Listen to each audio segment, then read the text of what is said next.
Good morning, I'm Mr. John Edward Zamora, HIV Counselor and Project Support Officer of the AIDS Healthcare Foundation, Naga City site.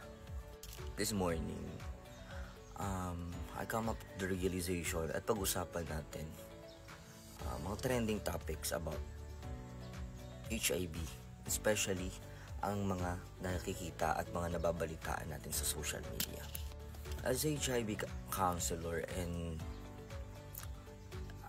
an advocate na nasa HIV program, very alarming ang napapansin natin, which is yung sa last na balita mapumutok or ipinalabas na data patungkol sa totoong kalagayan ng HIV sa Bicol region. Ito ay patungkol sa bilang o sa ranking ng bilang ng mga taong nadadiagnose at natetest reactive or positive for HIV.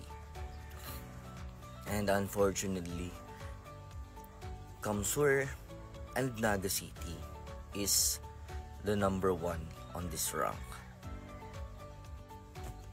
But let's have this way. Rankings is not be used to discriminate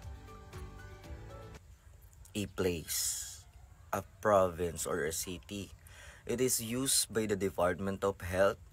It is used by the HIV program to tell people and community how far we are working. Kung gaano nakalayo ang nararating at ang natatrabaho sa pagtutulungan ng mga programa at mga organisasyon, kung gaano nakarami ang nare-reach na tao. Ang balitang ito ay sana hindi natin ginagamit bilang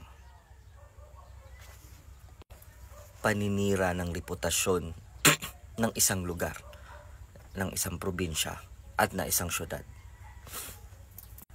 Bagkus ang resultang ito or ang balitang ito ay nararapat sanang gamitin natin bilang inspirasyon, dahil habang maraming nabibilang na tested, nabibilang na nagre-reactive or nagpa-positive, dito mas naipapakita na mas maraming nare-reach at mas marami ng taong lumalapit sa programa para malaman ang kanilang status.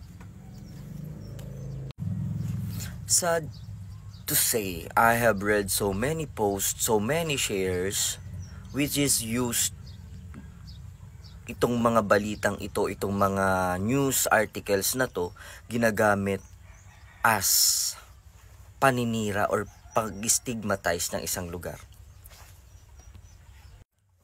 Like I said, this ranking is the proof that we are doing everything hand on hand to help people, to help those vulnerable people, the key population, to give them testings and screening on the community. So it's not about the number, it's not about kung gaano karami. The point here is kung gaano nakarami ang matutulungan natin at kung gaano nakarami tayong nagiging aware. Especially those people, mga nasa kabataan. Please use this to educate people in a good way. Be a responsible netizen. Give awareness.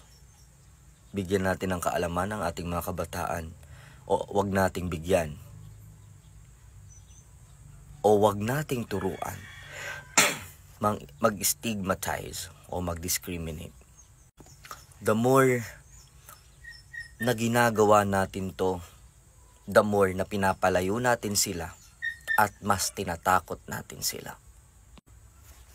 Our only goal here doing this on the community is to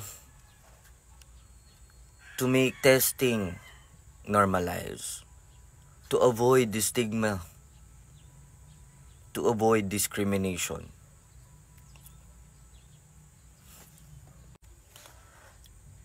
Like I said, in Naga City, in Camarines Sur, we are number 1 in HIV cases because testings are normalized.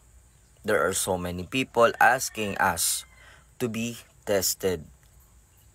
There are so many people na dati nang may takot na ngayon ay lumalapit at naglalakas ang loob. Yung mga taong dati nang may takot at naglalakas ng loob ay ngayon namin nire-reach out. We are giving our very best to get them to be tested. Pinupuntahan namin sila kung saan nila gusto. But we are educating them that being tested for HIV is yung bagay na hindi natin dapat ikaya.